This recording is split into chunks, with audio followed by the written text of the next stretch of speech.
Hey guys, welcome to my June reading wrap-up. It does feel a little funny to be wearing a sweater, filming a June wrap-up, but it is 9:43 right now, and according to my watch, it's 16 degrees outside, 16 degrees Celsius. After a few warm days, this feels chilly, and I want to be wearing a sweater. I was in my upcoming clip, I'm wearing a sweater too, because we had a cold spell. We have a few warm days scattered throughout some nice, what I think are like perfect summer days around the low 20s. Temperature is like my favorite. So yeah, June's reading. Before we get into it, started out really slumpy, hence why I made a video about getting out of a reading slump. That video was just as much for me as it was hopefully to be helpful for you guys.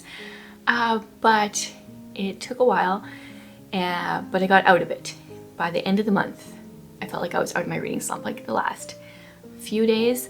Hopefully, July and August, I'm reading books at just a good rate. I don't want to be like speeding through books necessarily, but I want to be enjoying my books so much that I want to be reading and I want to be speeding through them, if that makes sense.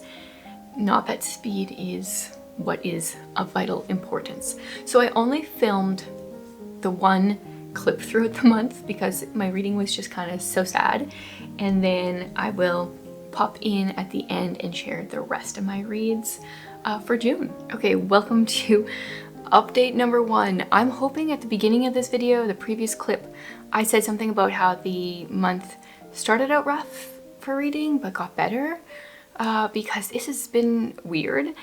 And I hope my whole month is not like this. I have been in a bit of a reading slump, maybe? Reading funk. It's the whole reason that I created a video about getting out of a reading slump, because it's just been a weird month thus far, but I won't dig into it all right now. Right now I want to wrap up the books from the first portion of the month, and there's been a lot of DNFs, so I'm gonna pull up my Goodreads to help me remember all of those, because I don't have them all physically here with me. We're just gonna go in very random order here. I'm just gonna pick books up. Let's start with the Blue Castle, because there will have already been a live for this. This is the Lucy Maud Montgomery for the month of June, and you guys, this is one of my absolute favorite books of L.M. Montgomery's. This was really a book that helped me during a reading slump. It was a book that I picked up that like I could cruise through, and then of course I couldn't find a book afterwards, but I love this so much. We follow Valency. We start out on her 29th birthday, and the beginning of the book is just very gripping. If it had not rained on a certain May morning, Valency Sterling's whole life would have been entirely different. But it did rain, and you shall hear what happened to her because of it. And that is what this book is. Her family is overbearing. They make fun of her for being an old maid at 29, and yet they treat her like she is 9. But she finds out at the beginning of the book that she has a heart condition and she has like maybe 1 year to live. And she doesn't tell her family, but she changes how she lives her life. And she gets some backbone. Beginning of the book's kind of funny, but it's also like, okay girl, get some backbone, and it comes, and this is her story. This was my second time reading it through. Apparently I gave it 4 stars the first time. I don't know why. It is definitely a 5-star book, but I didn't remember everything that happened at the end, so that was fun. It was a little bit, it felt new. I was like, oh right, totally forgot about that. And at this point, this might be my bird book for the month. I don't know if for the Read Your Bookshelf challenge, because I DNF'd the one I had planned to read, and I'm not sure. I don't know if I'm gonna read another book with a bird on it, so this might be for both of my reading challenges for the year. Speaking of a bird book, this is kind of a wrap up and kind of not. I read parts of Bird Note. This is 100 stories, little essays about different birds. I think this originally aired on a radio program, and I read a few of them, really enjoyed it, put it on my wish list. This would be like a really good book for a bird lover. If you don't know what to get them, definitely go with the hardcover because, I don't know, it's very good quality. I like it, but I didn't feel like reading all of it. So I didn't feel like I could put this down as my bird book for the Read Your Bookshelf Challenge. Plus, I'm personally trying not to do library books for that. So this is a library book as well. But I was reading this because of my DIY summer degree. I want to spend some of the summer learning about birds. And so I read a number of the essays in here and they were great. Nothing like super blow your mind, but cool bits of knowledge about different birds. So definitely if you have a bird lover, this is a good birthday gift. A DNF for me was Morrighan, The Beginnings of the Remnant Universe. This was supposed to be my bird book, I think. There is a bird on here. I think this was my bird book. I don't remember. But I DNF'd it. This is a prequel to the Remnant series, Remnant Chronicles. I don't even know what it's called. I read book 1 and thought it'd be cool to read the prequel. Turns out I just don't care. I got a decent amount of the way in and I was just bored and didn't care. So I DNF'd that. But that has been kind of my fiction reading, is just like, I don't care. So I've been reading a lot of nonfiction.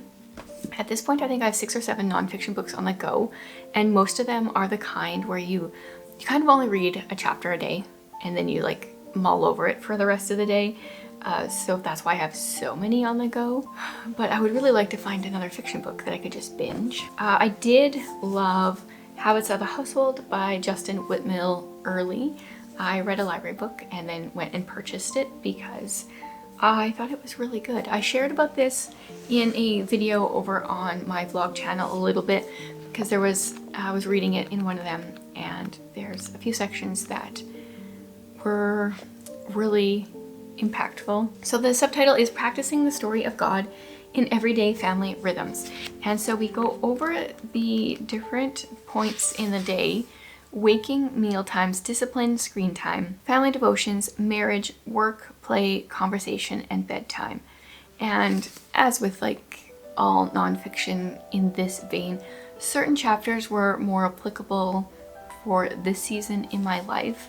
But I really appreciate first of all, just how he writes, but then at the end of each chapter, there's a little bit of a summary with some resources. So he goes like main idea, and then here's some ideas, some things to try, more things to try, further resources, a note on adapting it if you're in a different life stage than him.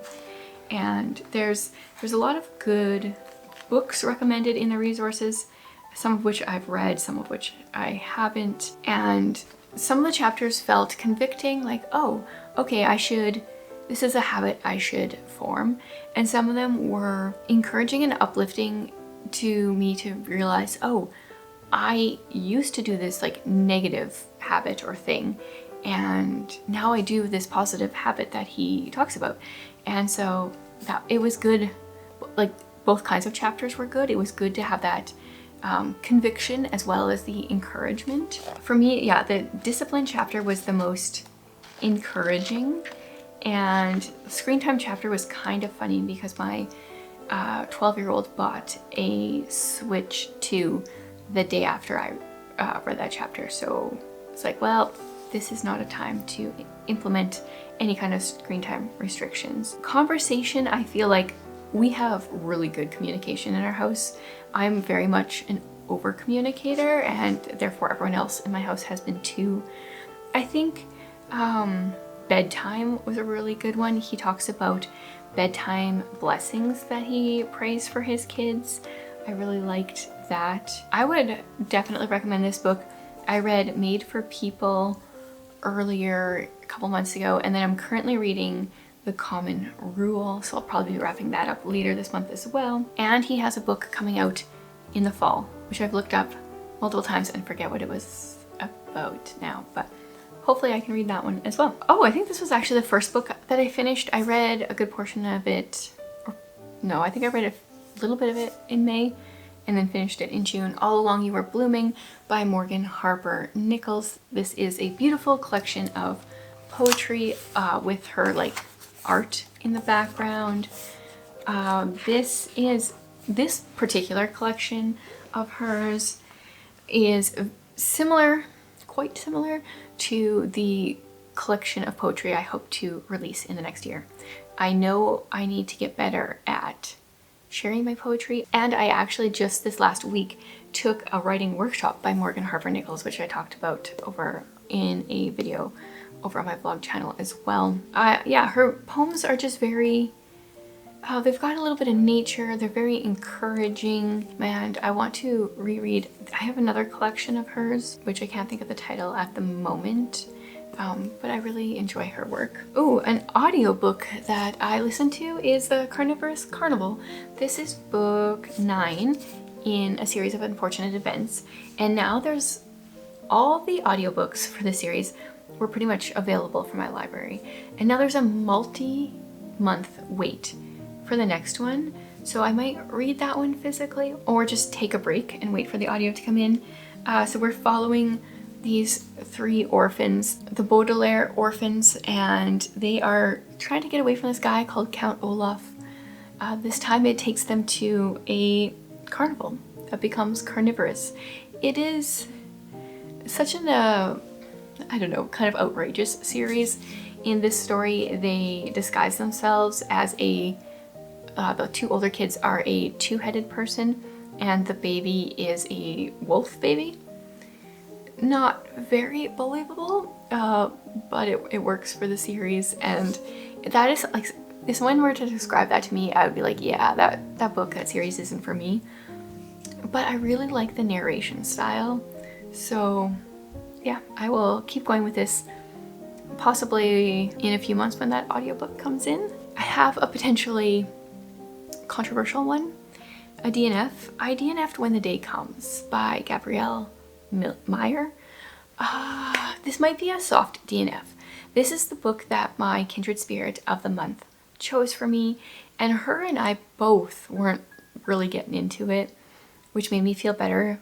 I don't know how much was my like non-interest in fiction right now, but there's like also some conflicting moral things for me in the book. So we follow a young woman, she's 19, almost 20, and when she turns 21, she has this big life decision because she is like this, I don't know what the actual term is, I don't know what it is, but she lives in 2 different time periods. She lives in 1914 in like as a fairly rich girl, and she also lives in 1776 as the owner / daughter of someone that owns a printing press. And when she turns 21, she gets to choose which timeline she's going to live in. Every time she goes to sleep, she wakes up in the next timeline or the other one. So it's an interesting idea, and I think I got to like 48%, and I was feeling good about DNFing it.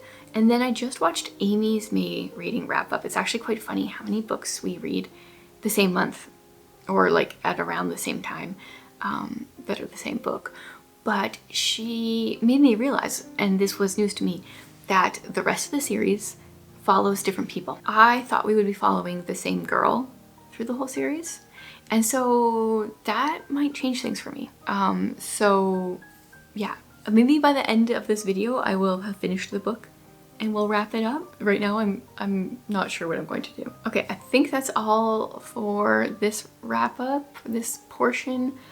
Like I said, I have so many books on the go, non-fiction books mostly, but hopefully in my next clip I have like more optimistic reading news. Okay, now I've got a few more physical books and some ebooks to share.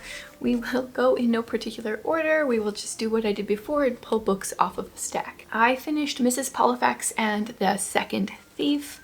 I keep forgetting where I'm at in the series, like what number this is. I think this one was number 11, maybe. At this point, it's just a solid 4-star series for me.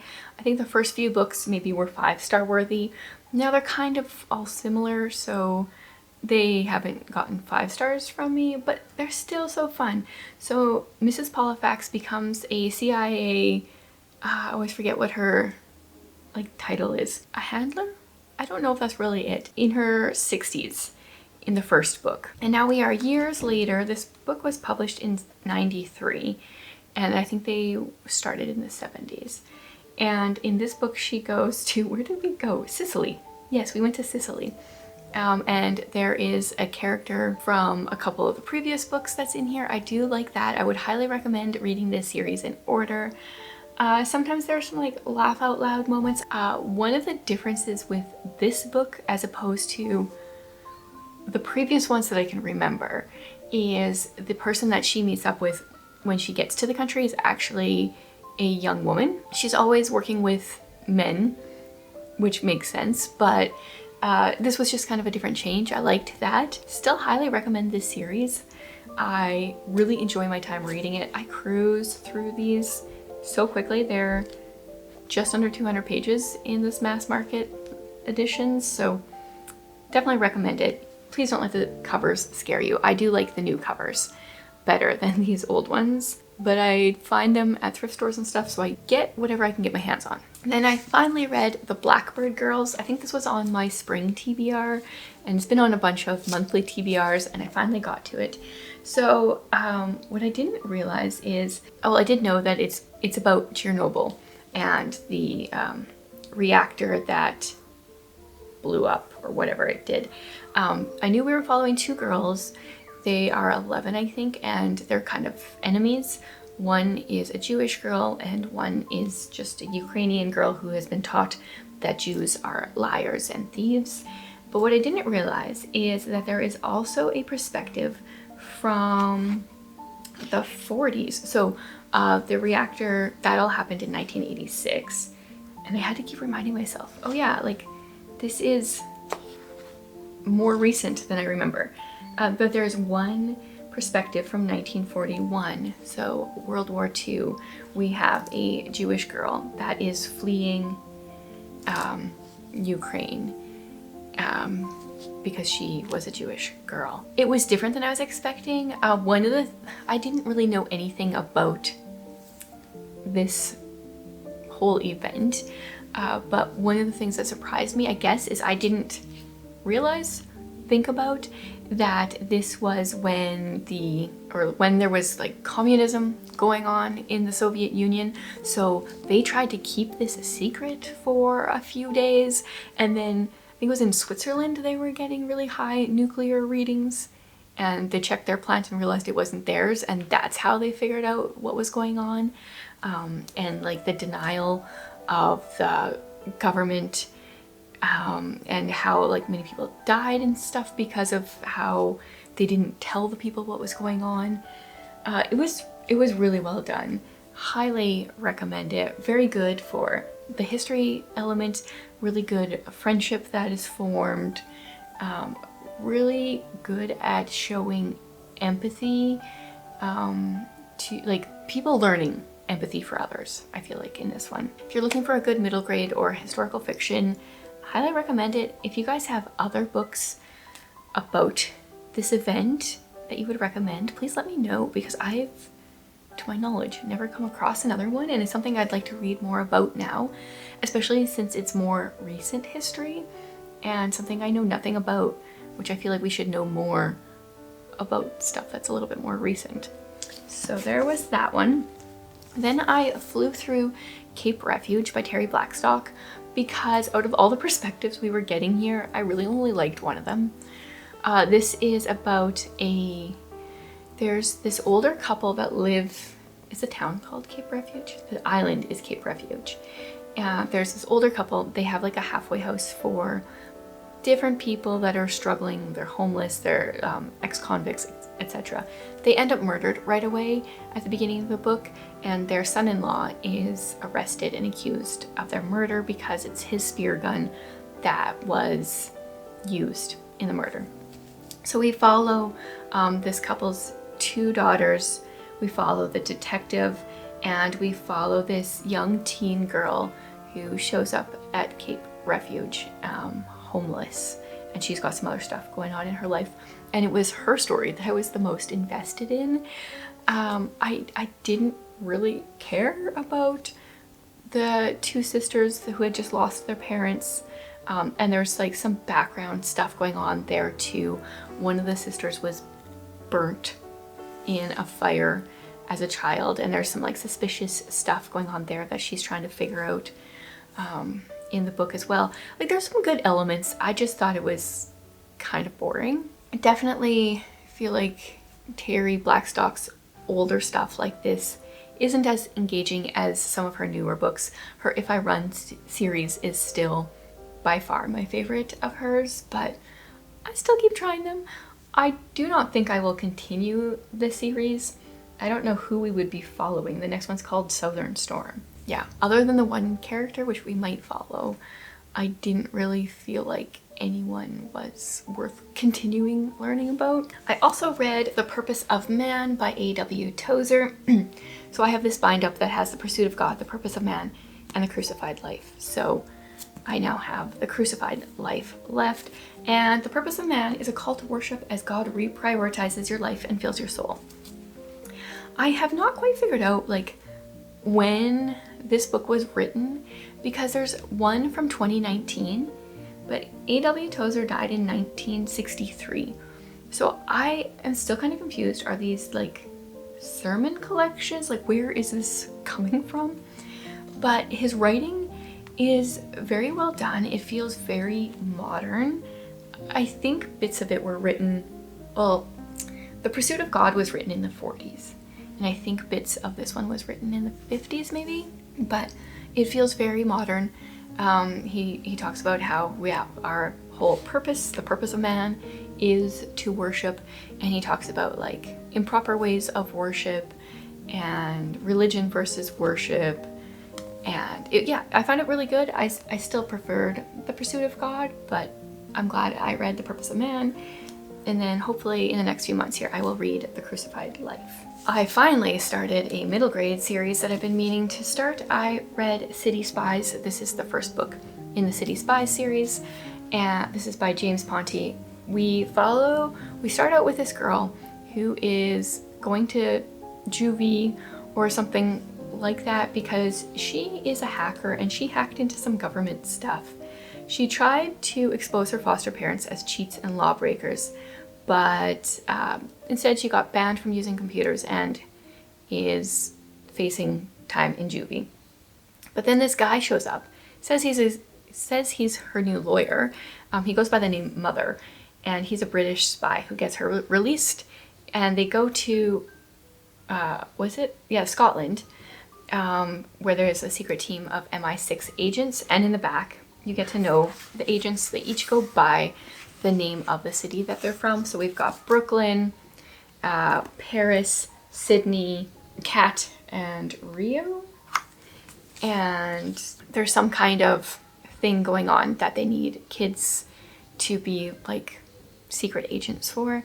Would have loved this as a kid. I thought it was really well done.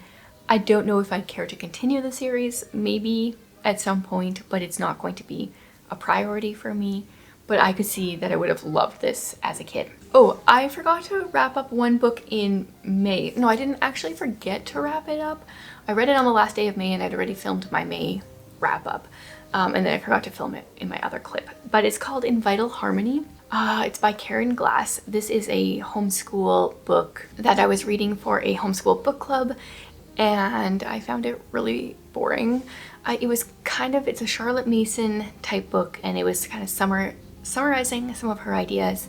But what I found is she just quoted Charlotte Mason a lot, and there wasn't a whole lot of like summary in her own words. And I was just thinking, well, I could just be reading Charlotte Mason's works instead of reading this. I did find the last half of the book better, but I still found it really boring. Then I read another Christina Suzanne Nelson. I've been slowly reading through her books. This is only my second one, but I've really enjoyed them. This one is called The Way It Should Be, and we have two perspectives. They're twin sisters. No wait, we don't. Three perspectives. We have the twin sisters who haven't talked to each other in years because their mother was either a drug addict or she's in jail now. And then one of them kind of went on the straight and narrow, and one of them followed in their mother's footsteps. And the one that's trying to live a good life, just got married, and years ago she told her sister she didn't really want anything to do with her if this is the life that she has chosen. And then we're also following an older lady. I don't know how old she is. She lost a daughter to addiction years before, and she is now like patrolling the streets of her city.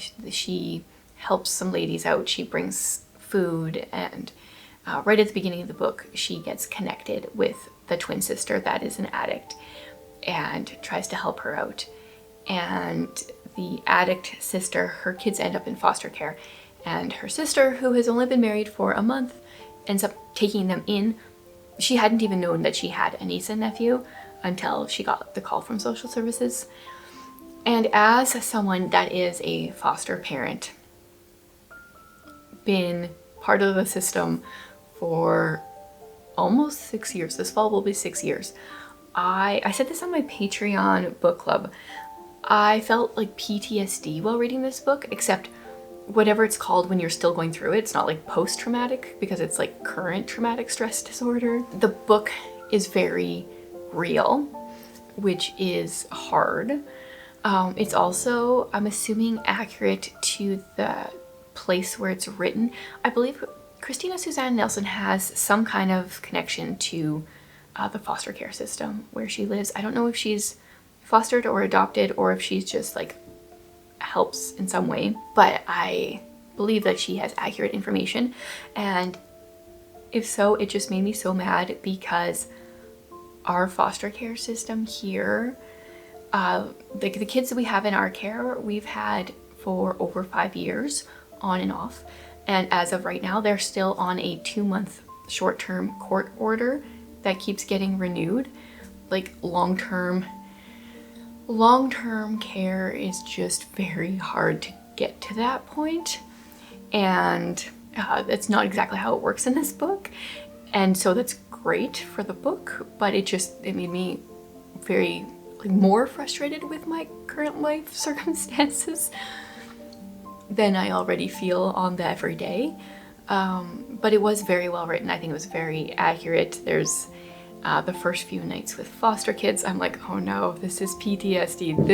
This I remember. So yeah, definitely recommend it. Going to keep working my way through her books. Hopefully not as slowly as I have been though. Oh, I ended up reading another Justin Whitmel early. I read The Common Rule, and I can't remember the subtitle. It's like habits. I don't know. It's about forming habits. It's got 4 daily habits and 4 weekly habits, I think. So it's talking about like curating your media to 4 hours a week. This is his number. It doesn't have to be 4 hours. Having 1 hour of conversation with a friend for each week. Bible before the phone each day, and then other habits. And I thought it was pretty good. It's pretty, I feel like there wasn't a whole lot of new stuff for me, but reminders are always good. There's a lot of stuff, especially with like the phone stuff he talks about, I've already done. I don't get a lot of notifications to my phone. The ones I do get, I want to get. And there was like the chapter, he talks about turning your phone off for an hour. Is it every day or once a week? I don't remember. So I turned mine off. I was like, because it said in there, like, turn your phone off, don't read the next paragraph. And I don't always listen to those, but this time I did. And then 2 hours later, I was like, oh yeah, my phone's still off. Like, I forgot. I did it twice as long, accidentally. So I feel like different people struggle with different things. I did remove Instagram from my phone since then, and I've barely checked it, and I don't miss it. I'm actually like really glad. So I guess there's that. But it's interesting because everyone has their different areas that they struggle with. And I wouldn't mind taking some time to analyze in my life, like what are some things I should change? But I didn't get a whole lot out of it myself in this stage of my life. But I still definitely recommend it. Okay, last book other than, I can't remember if I had a DNF. I read Unsinkable. I talked about this a little bit in a vlog on my personal channel. It is so much more than I realized. I thought it was a book about the Titanic, but it's more than that. But I didn't realize that it was so much more than that. I didn't read the description really. I went into it blind and I loved it, and I think it was better that way because it turns out a lot of the story is true. There's an author note at the end that just like blew my mind a bunch of times. One of the character lines is quite true. It's based off of a memoir. Obviously stuff is filled in, but we start on the Titanic with this young woman. She's a stewardess, and obviously the Titanic sinks. I don't think that's a spoiler for anyone. And we continue following her for a while, and she goes through a lot of stuff. And then we also have a World War II timeline where we follow this lady who becomes a special operative and goes into France and works there. I don't know how much to say. I'm not going to say anymore. I would say don't look into it too much, maybe? I don't know. I really liked seeing it unravel and then learning out like how much of it was actually true was quite mind-blowing. So I really enjoyed it. That being said, I should say it took me a long time to get into it. I was reading it for my Patreon page count reading challenge, and I felt like it was probably like a 500-page book. I was reading the ebook, and I looked and it says the paperback is 350 pages. It took me a while to really get invested, and I don't know why it felt like it was so many pages. But by the end, and the author's note, it's just like mind blown. I want everyone to read this. Okay, so that is all for my reading for the month of June. I feel like that last weekend I started really picking up, so hopefully this just means really good things for my July reading. Let me know what you guys read in June. Any books that you would recommend based off of the ones that I loved. I always love hearing from you and hearing your recommendations.